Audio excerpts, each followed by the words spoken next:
Hello, Game Quality Forum. Thank you so much for joining me today for Behind the Unlock cross-discipline collaboration at scale.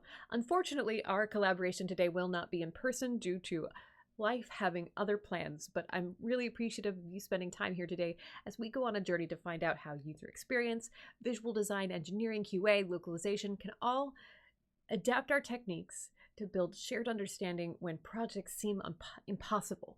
I'm really very enthusiastic about sharing what we learned last year on an epic journey and a partnership between Riot and Microsoft, the likes of which the industry had not really seen before. So please come on this journey with me, even though it's virtual, and let's see what we can learn together. Let's get into it. I, Cheryl Platz, am the Director of User Experience for the Player Platform at Riot Games. I describe the Player Platform as the group that does game-adjacent experiences like Riot Client or Riot Mobile, or game-agnostic experiences like authentication or our social experiences, matchmaking, that sort of thing. I'm also what's called the craft lead for user experience at Riot. So for our over 70 full-time user experience folks, I'm helping standardize recruiting processes, helping with career progression, craft cohesion, all of that good stuff. It's a lot of fun opportunity. And thank you for watching in person. While I am not there in person with you, I wanted to be there in Amsterdam this week and not in Los Angeles, but I sprained my ankle at work and I cannot travel yet. So better to be safe than sorry, especially when living with a physical disability like me. So let's talk about what we're going to talk about today. I'm going to set the stage for you about what the unlock was, and then we're going to talk about 3 techniques that really helped us take this project from seemingly impossible to totally doable. So we're going to talk about scenario focus, shared understanding, and advanced design delivery. But we'll get into all of that in just a moment. But first, what was the unlock? It was a point-in-time launch for a long-term partnership between Riot Games and Microsoft. The unlock, #unlock, was a 6-month project to launch a 2-year global partnership between Riot Games and the Xbox Game Pass. We launched with 5 games on 4 platforms across the 86 countries that Game Pass supports and in 22 languages that Riot supports. And this gave players, for the first time, we are free to play at Riot, and not many Game Pass games really had that sort of model before. This is the first time we had sort of crossed that threshold. So we were developing a new way of interacting with Game Pass on a very short time frame. And at Riot, we really hadn't done many of these sort of entitlement concepts before on the back end. We were giving players the chance to sort of rent all of the League champions, all of the Valorant agents, the Foundation's card set from Legends of Runeterra, XP boosts, all kinds of great concepts. But we didn't have a lot of time to work all of this out. The project the deal was signed around June 1st in 2022. We announced it around the not E3 time period around June 12th, 2022, and we launched December 12th, 2022. And our Slack working group around peak was around 300 people. We use Slack a lot. We actually have the most emotes of any Slack, I've been told, at all in the world, which is a fun fact. Our launch details in December, we had 4 games. Our 5th game joined us in January due to some, there's some extra complexities there. But other than that, it was a global simultaneous launch in all the languages we supported, except for China, and games on PC, Mac, iOS, Android. We introduced a new Riot-wide social sign-in method. We limited time promotional drop campaign to encourage rolling sign-ups. So we had a couple of things we added at the end to help us manage like the expected load on servers and things like that. So it was a rich launch period. And as you might note, December 12th, right before the holidays too. So no shortage of excitement or stress. But for context, here's a peek at some of the live user experience from December 2022. You're going to see some feature awareness, some unlock notifications, and our rewards program indicators across some of our games and platforms. I'm going to go super fast because we've got a lot of content, but I just want to give you some context. So this screen is our Game Pass intake screen. You come from the Xbox Game Pass app, you come into our web or Riot client experiences, and you see something like this. It's explaining to folks that you can get more from Riot Games from Game Pass. We're trying to send the message that, yeah, you can play our games without Game Pass, but you're going to get a ton more if you hook up an active membership. And providing everything folks need, along with our awesome branding. This is a conditional confirmation screen for folks who have gone through the flow in place, and the ability to let people link their profile and conditionally tell them whether or not they had respond to them, whether or not they were a member or whether they were not a member, and tell them what benefits they were getting, whether that was just social sign-in or access to materials and game, was really important to us. We wanted to make sure that people knew exactly what was happening when they linked an account, because we support Xbox profiles as a sign-in method and as an entitlement method if folks have an active Game Pass subscription. So players have different experiences based on their membership status, and we wanted to make sure everything was super clear all the time, but this took a lot of extra work. This is a different look at the sign-on account. So account linking when you're just doing it from the sign-on page and not doing it from full-on coming from the Xbox Game Pass app experience. So we had a couple of different intake experiences. This is a much more lightweight experience if you're just trying to connect your Xbox profile from account management. Maybe you're not actually coming from Game Pass at all at the time. We had a bunch of really rich call to actions in the games to let people know that the Game Pass experience was occurring, that you could link your account, link your Xbox profile, and what features that were going to be available to folks if they linked their active memberships. And you can see that those this is a benefit gain notification. So when a player comes into the game and we detect a change in their membership status, so the previous time they logged into the game, we did not have record of an active Game Pass membership for whatever reason. Maybe they didn't have a linked profile. Maybe they had a lapsed membership. It's changed. You come into the game, you get a very prominent notification to let you know that your premium benefits are now active, to let you know that you can take advantage of those immediately. This required coordination across all of our games because we don't have a central notification system. Every game had a different way to reach out to players. So that was a fun challenge for us. This is how Valorant notified their players when benefits were unlocked for the first time. Full screen on PC, full splash, full branding, looks fantastic. And then this is a benefit awareness scenario, which we actually added pretty late in the game, which is a suggestion from some of the game teams, where this rewards program awareness situation up in the header there, several of our games that provide access to multiple rewards programs, like maybe they have PC bongs in Korea or they have Game Pass, they did the extra work to support this indicator where you can see kind of an aggregation of all of the rewards you've unlocked. So Valorant, League, Teamfight Tactics support this, the rewards program indicator that you see here, and that little tray that pops out. The outcome of this project was new global sign-in and entitlement services across all of Riot's games that communicate with the Game Pass service in real time to provide benefits for players. Those were just some of the services. There's also catalog implications. There's tons of stuff going on under the hood.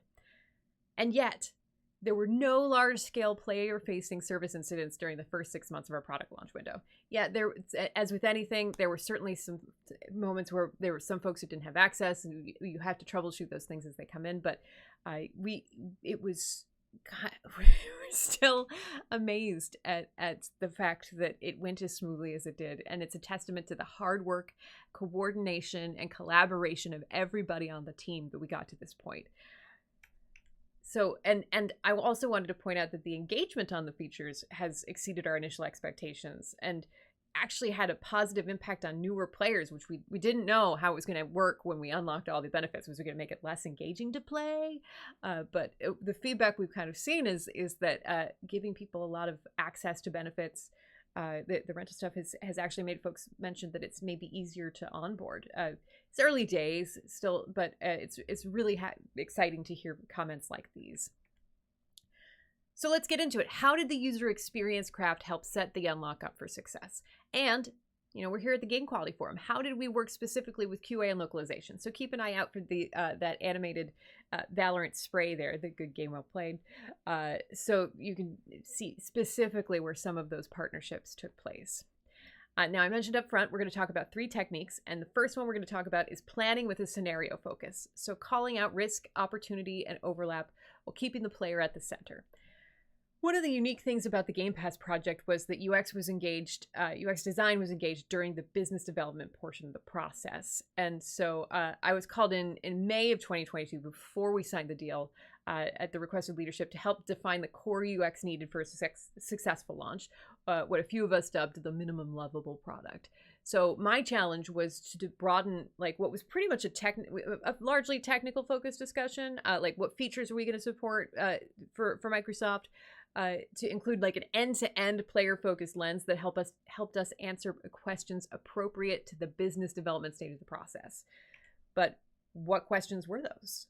I sort of grouped these into 4 categories. One of them was, where were the areas of greatest risk? Calling out proactively areas of the player journey with many back-end calls, lots of complex logic, input transitions, or likely errors.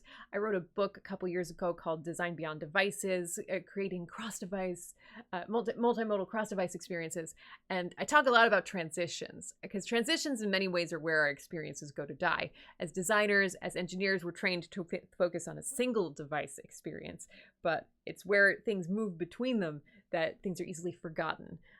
Or things break. And so being able, by creating deliverables that looked at the player experience across different systems, across different devices early on, we could call out those areas where we're like, ugh, this transition looks a little bit dicey. Well, the second is, where can we reuse functionality or content? So, we're looking at the player experience, but one thing that we can do with some of our UX deliverables like flows is help our engineering partners understand where we're using the same concepts over and over again, because it's easy to lose track of how many places a single screen is used, and it ends up ballooning, and we think that the scope is much larger than it is. We can lessen risk by ensuring we identify which core experiences can be reused in multiple places with less changes. Third is, what new functionality is needed. Obviously, where is the net new functionality, and what do we need? Is it backend services? Is it just screens and states for players? How extensive? And then, where do dependencies and ownership lie? This was another one that's maybe not as sort of obvious when we're thinking about design's involvement and partnership and how we can help create shared understanding.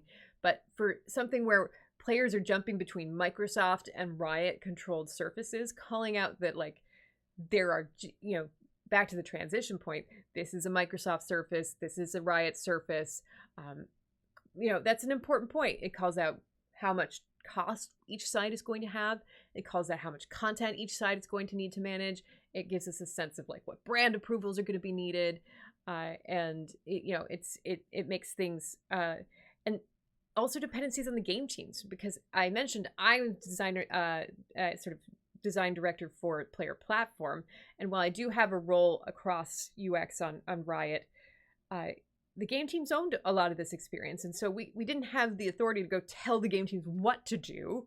We could make recommendations. And so that was my responsibility during this phase, is kind of get to the point where we had some strong why to bring to the game teams and say, hey, we think this is the best path forward for players, and we really hope you can come on board. So here's some examples of stuff that came out of the business development phase of the process. Flows I'm a big proponent of flows early in the process, because when you're working with engineers, when you're trying to have these discussions, design is not just visuals. It's the combination of interface surfaces and a player's movement through time, and flows capture both of these things. You can see a couple of thumbnails here, but we kept them thumbnails to keep people from over-indexing on the actual delivery of screens this early in the process, because we were before pre-production. This was merely to help convey to people that there were a couple of key screens that did need engineering support, but that there were only those few screens, those major screens, and where those screens were happening, because people are often visual learners. I tended to highlight the movement between Riot and Microsoft controlled surfaces. You can see kind of color coding there, the greens and the reds, because transitions are risky. I showcased where we needed new player states with those rough thumbnails where I'm like, these are the places where we really need to spend energy. And then, for the game teams, laying out what that experience, what was the core template of experience that could apply to all games? What did we think, what was universal? And after some discussion, that was things like notifications when a player's benefits situation was changing. One key example that came out of these discussions was, if a player loses their benefits outside the Riot ecosystem, we should probably let them know that the next time they log into a game. Because, hey, maybe your credit card number expired, but people won't know that if they come to the game and their benefits have lapsed. If we don't tell you that, it's just going to look like a bug. And so we were able to use these services and these deliverables to convey to our partners the minimum functionality we thought we would need for that lovable player experience. And then these surface inventories helped us kind of quantify the ask, because you look at all those flows and it looks super huge, but a lot of those screens are reused. And so this was another tool to help us discuss cost. What was the outcome of all this work? We got some early agreement on some key features. We were able to float some major investments in work, like I mentioned, that conditional behavior at the end of linking an Xbox profile, depending on whether someone is a member or not. Our social sign-in system did not support that, but because we talked about it this early, we were able to make it part of the initial costing for the whole project and make it sort of critical path, which was huge. And that leads into the staffing plans. Because we accurately depicted the complexity and scope of that minimum level product, we helped us accurately estimate the size of our teams. And there were a couple of places where we identified things where we wanted to make sure we were either allowed in the contract or both teams were comfortable with us adding certain functionality, like unlinking accounts, as part of the initial launch. So let's shift gears into our second technique: building a global shared understanding. So you've signed your contract, and now a ton of people need to act very quickly because you don't have terribly much time. Once the announcement went live, we launched the pre-production, which lasted about 6 weeks. And during that time, there was also Riot closes for a week. So it was a very, very condensed pre-production. But a theme emerged during that time as people piled into the Slack channel.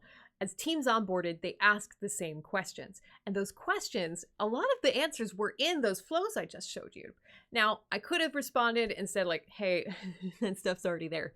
But I saw it as an opportunity. How might I present this information in a clearer way for this audience? Because to me, that was a signal that something about the presentation, it wasn't obvious enough. Maybe it wasn't in-depth enough. The mental model of the people approaching the information didn't match the way the information was presented. Great, I can work with that. Designers work with constraint. So we needed a new shared understanding and common language for the Game Pass project, strong enough to span multiple game teams, continents, and companies. 5 game teams, all of our regions, multiple companies. How could we do this so that we're not all asking the same questions all the time? How could we do this to optimize that precious time we meet with each other so we're talking about the things that matter? So to me, I rallied on, our mission. Our company mission is to be the most player-focused game company in the world. So if that's what drives us all, then that should drive our shared understanding too. The document that we rally around should be player-focused. So how about we rally around a shared vision for what the change in the player experience is going to be at the end of the day? So some notes, some tips, if you're trying to create a document like I was, that to build shared understanding with a lot of people, asynchronously, because by the way, we weren't all in the same space, obviously globally. So a couple of call outs I have here. Ask yourself, who is your audience? Who is this document for? What disciplines, what levels of leadership, what regions or business units, are they internal or external? Knowing that will help you craft your message. Knowing that will help you know what questions they're going to ask your document, and you can structure it to answer those questions. Ask yourself what their goals are. Don't think about your goals when structuring the document. This is one of the biggest mistakes people make when making talks, when making shared understanding documents. They just plop information there instead of we've done this on Player Platform. We say, we are Player Platform, instead of saying, how can we help you? What problems can we solve for you? So ask yourself how the information you're sharing will help your players and audience, your partners and audience, achieve their goals, and make that clear in your communications. Lead with that. Ask yourself, who are your customers? Do you clearly understand who your customers are? Because your partners may not have that understanding, especially if you're a discipline who's closer to those customers like QA or design or product. So use some of those communications to make sure everybody understands who we're designing for and what their needs are. The things that are obvious to you may not be obvious to everyone, and it's worth it to take a moment to make sure. And then what questions are you getting? Those frequently asked questions are a gift. They are your roadmap to what people want to see when they come to your doc. So use those questions to guide your structural choices and answer your partner questions up front. So here's some highlights from our Xbox Game Pass 2022 design deck. It just rolls off the tongue. A very creative name. But, this was I created a deck that was a shared understanding artifact to enable a large audience to work towards the same North Star player experience. And you'll note that the final version of the deck includes content from multiple perspectives, like player experiences, Microsoft's brand requirements, and a split look at both the impact to game teams and the platform team. Now, it took me a little while to get to this structure based on people's feedback, but this is where we landed. Some highlights, in the beginning of the deck, we led with requirements, like what were the contract essentials that everybody needed to know in a way that wasn't really legalese, but was from a player perspective. And then beyond that, what we defined as minimum lovable was beyond the minimum terms of the contract. So how did we differentiate those things? Because people looking at the contract might say, hey, we don't need to do this. And it's like, yes, this is the minimum part of the contract. And this is what we believe is what we need to ship to players. Defining those two things clearly in terms of players makes a big difference. Player segments. This one was a big one too. How do we understand the different mindsets, the different needs our players are coming up to us with? There were 4 patterns of use or patterns of need in our player base. Basically, we had Game Pass members without a Riot account, so brand new to us, active members. There were existing Riot players with no linked Xbox profile at all, so they've never touched Xbox. Then there's Riot and Xbox players without a Game Pass membership. So these are people who have been linked, but they do not have a membership. And then there's people who have linked their profile, but they do have there's not membership, and then there is membership. So those are the 4 kind of different player scenarios we needed to use cases or mentalities we needed to support. And from there, we could chart out the core scenarios and which player segments were impacted. And so there was also interactive scenario reference, like these are our core scenarios. Here's how you can link to get more information for them. Here's what player segment was affected. Here's the source that's where you start that scenario. Here's where you end that scenario. And later in the deck, we had both scenario overview cards for each of those scenarios, like player profile and needs, like who's affected by this scenario, what was the background, what was the expected behavior for the scenario, and any notes, a story map so you could kind of see the rough flow without it being too detailed, because again, I learned before, those flows were too detailed. So we needed something that moves through time, but not too much. And then a feature breakdown on the other side. So for people who are going to actually build stuff, what features were needed to achieve these scenarios that we needed once we got a little bit more into it, and how did that relate to the scenarios? So looking at things from both angles. And you can see there that the feature breakdowns had success criteria and links to design specs included once we had those. And there were also frequently asked questions, because this doc, once people rallied around it, was a great central and visual place to answer complex questions. One big question was what is the relationship between an Xbox profile and a Microsoft account? We had all kinds of urban legends about people had to log in with their Xbox profile to ever get access to benefits. The Xbox profile was separate from the Microsoft account. None of those things were true, but we needed a central place to give people a mental picture of how all this came together. And this document was perfect for that. So our design deck transformed our collaboration and communication for the 6 months with rapid, reliable communication. Within 24 hours of release, this document was quoted back to me by a team in another time zone. So I was like, I think we're on the right path. It was a go-to onboarding tool for all disciplines and departments. Our working group in Slack grew to 300 people. And our total unique visitors were 241, so we're doing pretty good. It was a vehicle for updating understanding. Like, people were pulling screenshots from the deck. People were letting us know when things needed to go there. And we were able to roll out more and more content in one place and keep pointing people to that same document. And most importantly for this group, it was also used as quality assurance reference and basis for test cases. When QA was finally like brought into the loop a little later than we'd like, they took this document and used that as the skeleton upon which all of our test cases were built. And I was so thrilled that we were able to give them that solid structure to build everything on instead of having to go from scratch. So last but not least, adapting to provide advanced design delivery. When working at speed and scale, the old ways just don't work. So this project was so fast that engineering, UX, visual design, content, they were all simultaneous. So in a perfect world, we'd kind of be handing off from one discipline to another. But in this project, we had to go so fast that we made the decision that UX, the wireframes, would hand off to engineering.